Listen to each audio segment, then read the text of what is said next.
V for Vendetta on a 2-disc collector's edition and learn how the filmmaker's vision shaped the most revolutionary film of the year, including how they created a frightening future world of V. The only verdict is vengeance. V for Vendetta. Buy it now on DVD.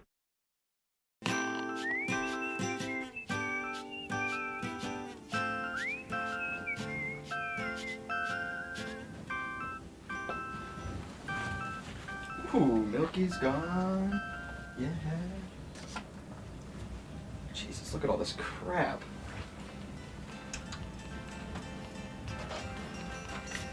Ooh, speaking of crap, Bulletwitch. All right. I'll get used to this. This is nice.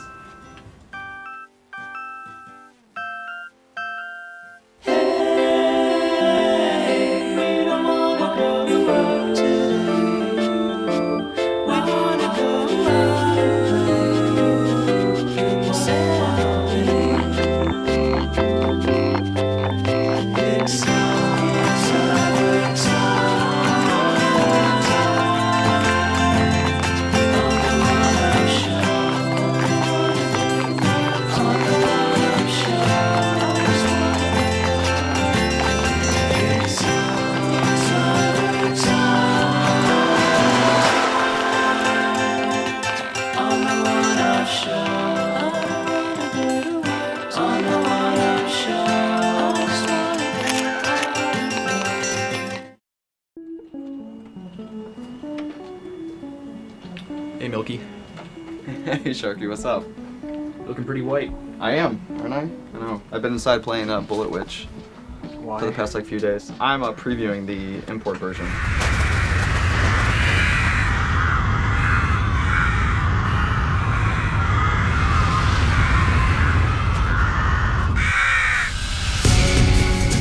Bulletwitch is from Kavia, they're the same guys who did the Drakengard series for PlayStation 2. And it's basically a third-person action, sci-fi, like generic plotline where like humanity's destroyed and there's a bunch of demon soldiers all over the place and you're like the lone savior. And she's pretty much just this like supernatural goth chick who runs around and just kills everything. Yeah, that's one of the things I first noticed in it is that like the environments and the characters, you know, they kind of look like J. Crew model rejects and... The end of the world, but they still have hot topics. Yeah, exactly.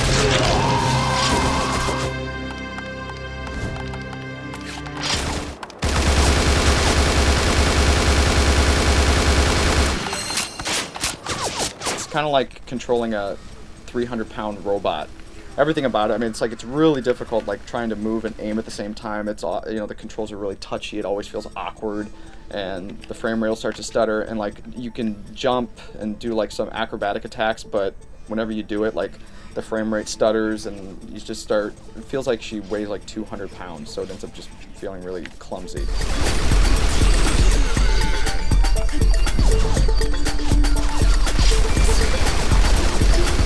It's kind of like your standard Xbox 360 first generation game where you've got those like few choice, like really nice graphical elements within the game. Like the scale and the environments is really large and you can see far off into the distance, and there's at times where the character models look pretty good, but then pretty much like everything else about the game is like completely bland. Like the colors are really weird, the lighting's off, the animation still is really, really bad.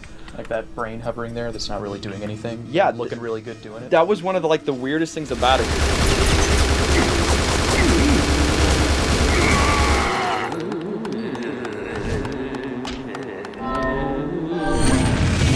Each section is kind of blocked off by that colored force field that you have to defeat, and like each area has like literally like a brain that you have to sit there and shoot. And what's ironic about that is that like all the enemies in the brain don't do anything. Like they have like the dumbest AI I've ever seen, so it's like ironic that you're killing a brain to get through each level, and then once you do it, you watch the cutscene where you like the blue force field magically goes away, and then you can advance to the next area. A video game before. Right, exactly. You have like these magical attacks where it's like really clumsy to go to them because you have to press like 4 different buttons and go through 3 menus to do it.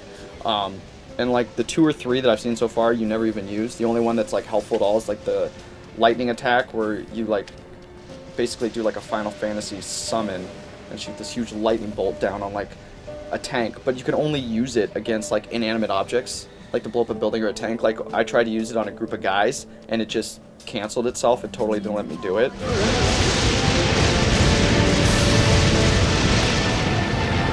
So it ends up being like really useful and completely pointless at the same time, because I can only use it at certain sections.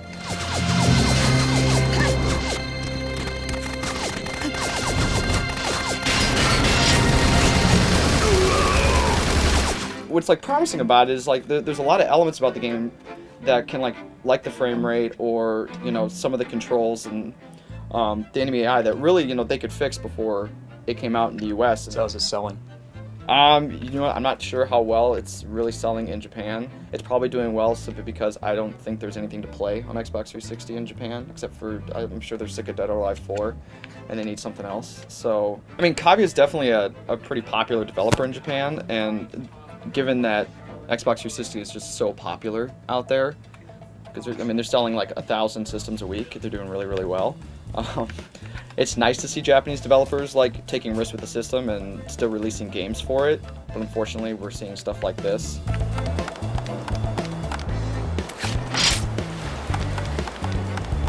Best Japanese developed 360 action game, also the only Japanese Yeah, developed it's the 360 best action one made game. so far, definitely. It's the best Japanese action game, definitely. But that's not saying much.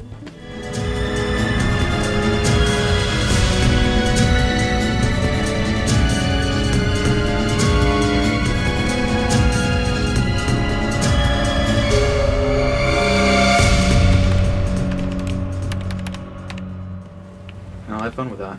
Yeah, thanks, I will. Better you than me. So Milky's gone then? Yeah, he's in right? Japan, and He's- don't tell him I was in his office. okay. He will kill me. Oh, don't tell him that I'm.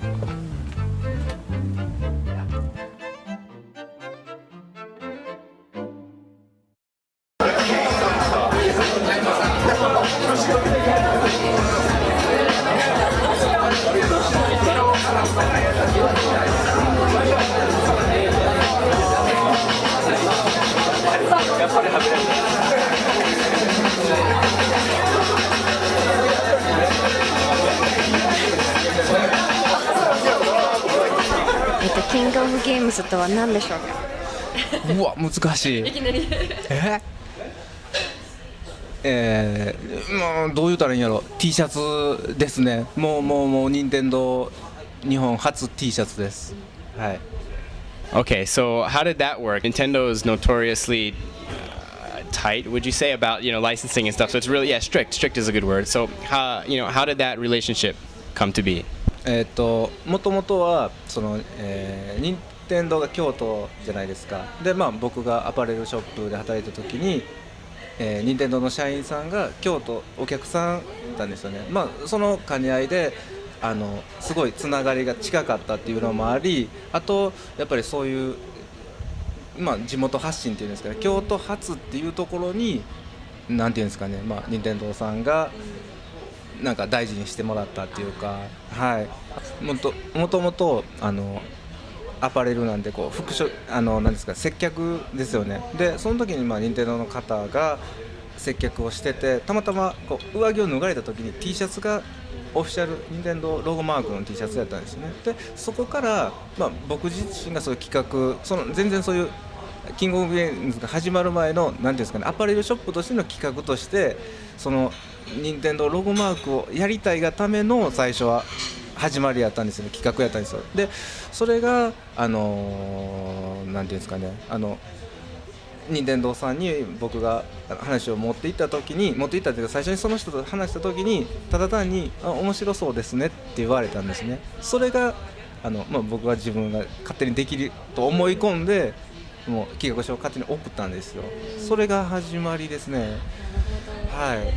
じゃあ、まずこう一番好きな T シャツはどれですか？そうですね。ドカンマリオ、今僕が着てるこのオリジナルですね。これですね。これです。はい。これですね。Soはい。This is his favorite T-shirt. じゃあこう何かこう T シャツにまつわる面白いエピソードとかはありますか？これじゃなくて、はい。何かですか？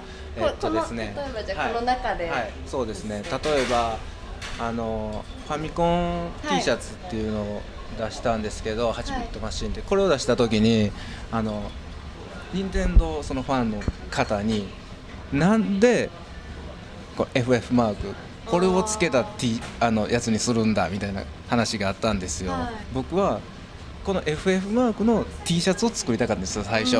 でもこれ自体は任天堂から言わすと電気的なものなんですか AC アダプターとか、なんかまあそういうもんですよね、そういうものしかこのマークはつけられないっていう決まりがあったんですよね。 T シャツでもそれは無理っていうで、任天堂のこのハード自体が、後期のものっていうんですかにしかこの FF マークというのはついてないんですよね。はい、ここについてるんですけど、実はこのロゴっていうのが、でわざわざもうこれがつけたいがためにその後期のやつを選んでやったんですけど、もうすごいその任天堂ファンのお客さんに、なぜ後期のこんなんを選ぶんやみたいな感じ。後期のってこうもう後半。そうですそうです。その前半じゃなくて後半。Tell us about the Zelda shirt. これもマリオじゃなくてゼルダ20周年の T シャツなんですけど、これはそのファミコン時代からハードが変わるたびに出たゼルダタイトルに使用されてた盾ですねのモチーフ、ファミコン、スーパーファミコン、任天堂64でゲームキューブの、20年間で使われてた盾とマスターソードをモチーフにしたT シャツなんですけど、でここハイラル文字ですね、ゲームキューブとかで使用されたで20周年アニバーサリーザ・キング・オブ・ゲームズで入ってるこれはハイラル文字で86年2006年20周年アニバーサリー、これを一枚一枚こう取り出してこう説明していただいてもよろしいですか。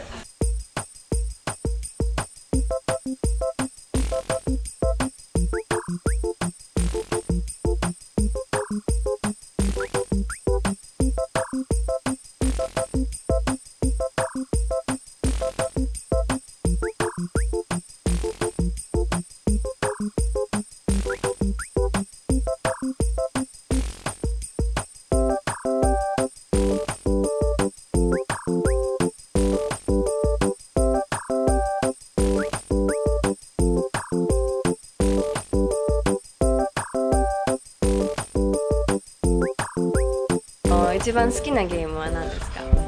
難しいですねそうですね、今までのシリーズでいうとそのファミコンミニシリーズで出たソフトは結構みんな好きですね。はい、でも今の任天堂のゲームももちろん大好きです。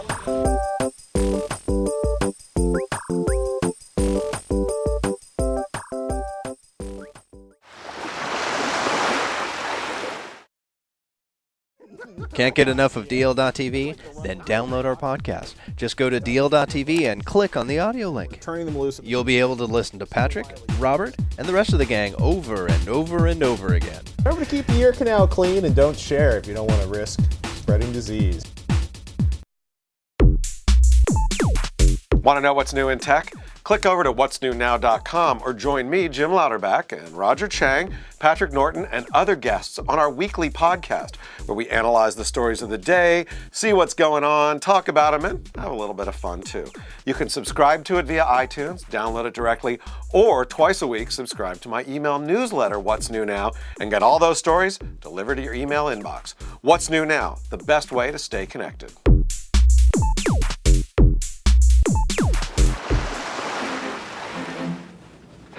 Hey Brian, What's up? do you have a DS Lite I can borrow? Nintendo hasn't sent mine yet. What do you need it for?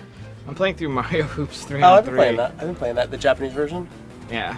Yeah, it's different.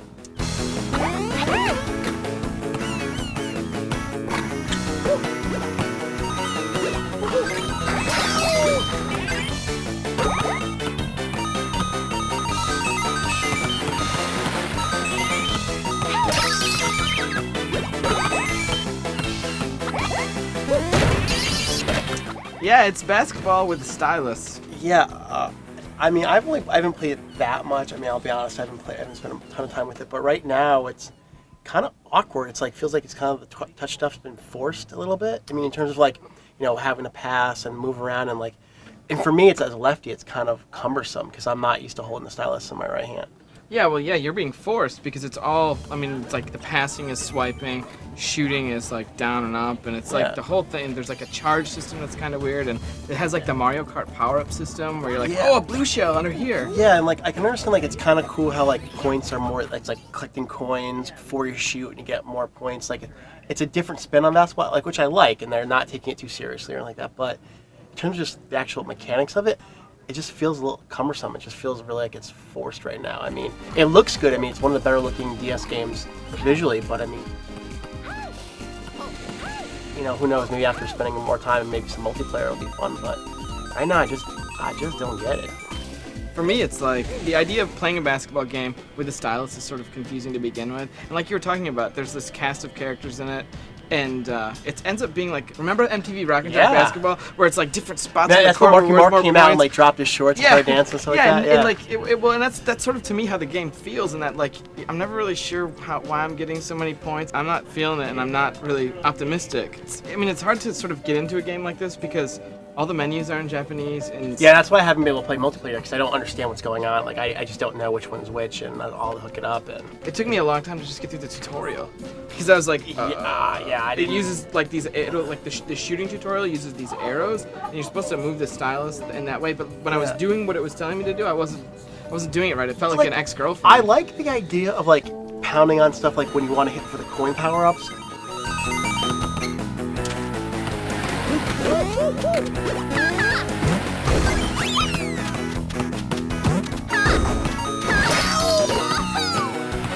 Like I think people are like excited about it because it's, you know, it's another Mario sports game, but it doesn't feel as accessible as the other games have been, at least at this point. Yeah, like if they dropped the stylus controls altogether and just left the bottom screen as a mat. Yeah. And then you could just play it, you know, like you would play a video game. Yeah. It would be awesome. Yeah, it doesn't make it for a great import in terms of right now. Like, and the thing is, the US one's coming out. Is it September, October? I mean, it's around that time frame, so it's not that. You know, it's not coming out pretty soon. So might as well just wait if you really want.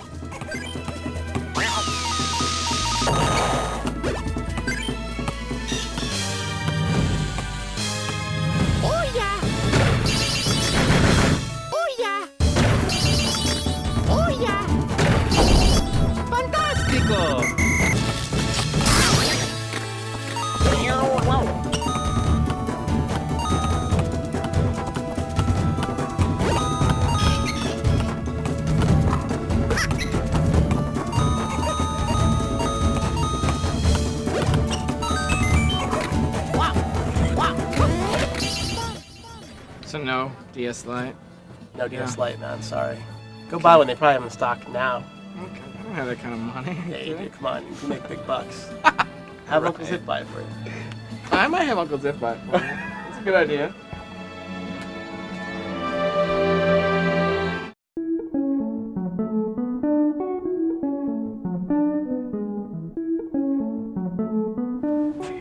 Hey, what's up, man? Not much. Want some chocolate? I don't know that I do, hand. actually. Yeah, thanks. Okay, yeah. So you're feeling better, I see. Oh, yeah. It was from a few weeks ago. Yeah, last time you were in here, there was something, caught a touch of something. It's a 24-hour thing, 24-hour T-virus. 24-hour T-virus. Zombies, huh? Had a feeling you'd show up.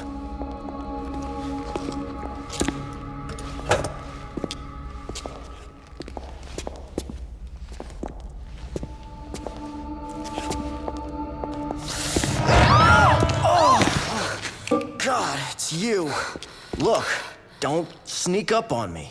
You finished Dead Rising. Yeah, we finished it together. It was a total, like, old school high-fiving video game moment. It was what I had hoped for, which is like a B-movie game. Like, you have a great line in your review that I read, was like the greatest shitty game you'll ever play, I think. Which is, it has, you know, a lot of technical problems, things could be better, the story's kind of weird, there's all these little things, but overall, like, I still want to play it. Like, I want to go back and play it now, having already, finished the game and seen a couple of the different endings.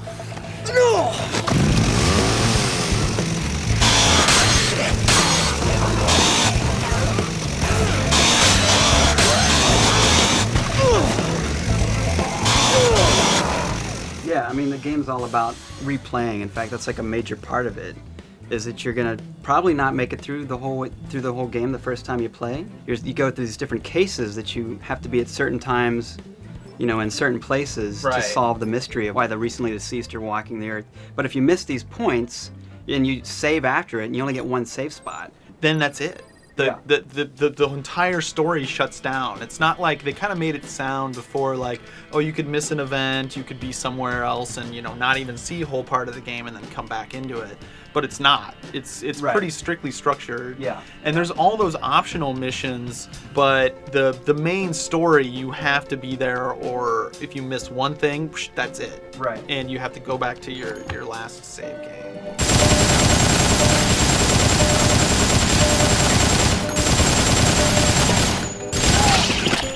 you do keep all of your moves. Like your character levels up through the game. Right. From like rescuing people, and that's why it's good. It's like really tempting to rescue these people, like these side mission guys, because you'll level up when you get new moves. But then if you screw up and miss a story event, you have to start over. So. Yeah. It's cool how your character levels up too, because at the beginning, like, you're afraid of even, just like regular zombies, just getting from point A to point B is pretty tough. But by the end, we were like, the character's so strong and it's so good that you get on top of zombies and you just crawl across them, or you're much better at, I think, as you level up. I mean, not only are you stronger, you have more moves to like knock them over or stuff like that, but you're better at dodging them. Like your guy just doesn't get grabbed by them as easily. Yeah, you just kind of muscle through them. Very much.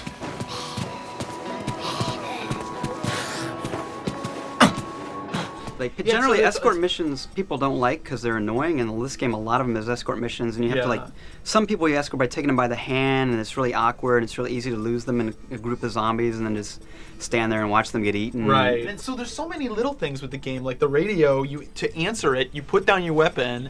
You can't attack while you're listening to the radio, so you're just like running around dodging zombies, kind of like while listening to the radio. And if you switch screens or do get attacked or anything, yeah, he starts the whole radio conversation starts over again. Yeah. Yeah.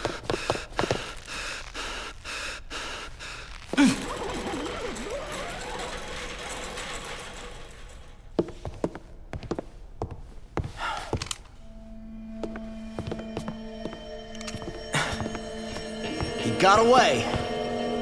Who was that anyway? I don't know.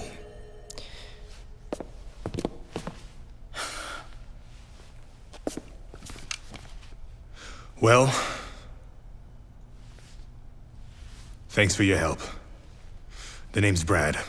The pacing on the cutscenes, there's like this good voice acting, but they'll say something and then they kind of sit there for a few seconds, and then the other person like says something and then they sit there for a few seconds. I'm the reason you just got hurt. Let me help. No, I can't let a civilian do that. That's against regulations. Yeah, well, I don't think they had zombie-infested malls in mind when they wrote those regulations, kid. You know how to use this? Kinda. I've covered wars, you know. Yeah, it's like it's blocked for a play or something, and it's staged really awkwardly and slow.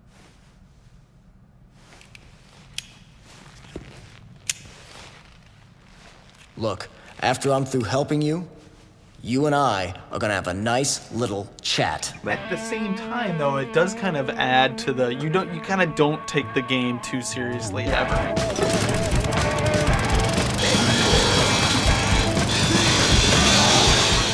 Like kind of game it's really fun to watch because people just watching you like go through and tackle these zombies, and like it's kind of like State of Emergency in that you're in this mall and you're like surrounded by swarms of people, but like you said, the weapons in this game, most of them have unique effects. Like the shower head does something funnier. Right. The katana sword is really cool because like you slice a zombie in half and it looks like a cross section from an anatomy book, and you can see like the bones and stuff inside. And it's cool learning the mall. Like you get to learn like, okay, there's a smoothie stand, and you kind of figure out what kind of smoothies you make that give you special powers, like you can run fast or just heal yourself up. And then you find there's little hidden weapons that are always there, like the katana is right by the smoothie stand. The fact that you're in a mall, it's totally like, the Dawn of the Dead fantasy. It's like the apocalypse, but you're in a mall, and you can just... The mall looks really good, like all the stores. There's very little repetition of textures. It has its own little universe. Like the posters, really, some of them look like real ads for fake products. And there's like Ratman, and there's a Ratman movie in the movie theater, and then in a toy store, there's like Ratman T-shirts and stuff like that. And then there's all the old, the Capcom nods to like Mega Man, and you can find the different costumes and stuff like that. It doesn't matter, what little niggling control issues you might have when you can get into a car and just plow through literally thousands of zombies at full speed. Like you're willing to forgive a lot.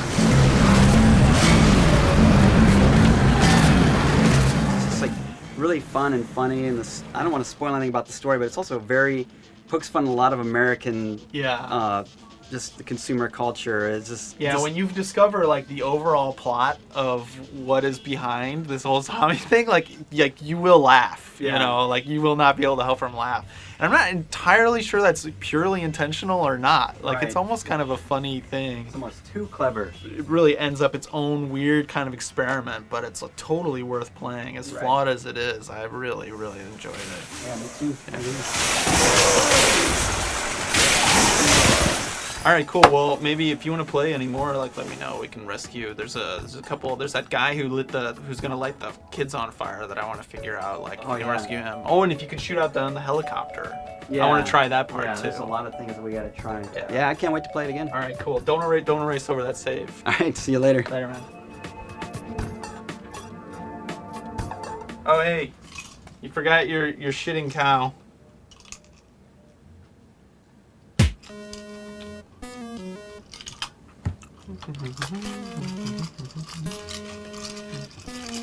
Oh, it's shitting all over the place.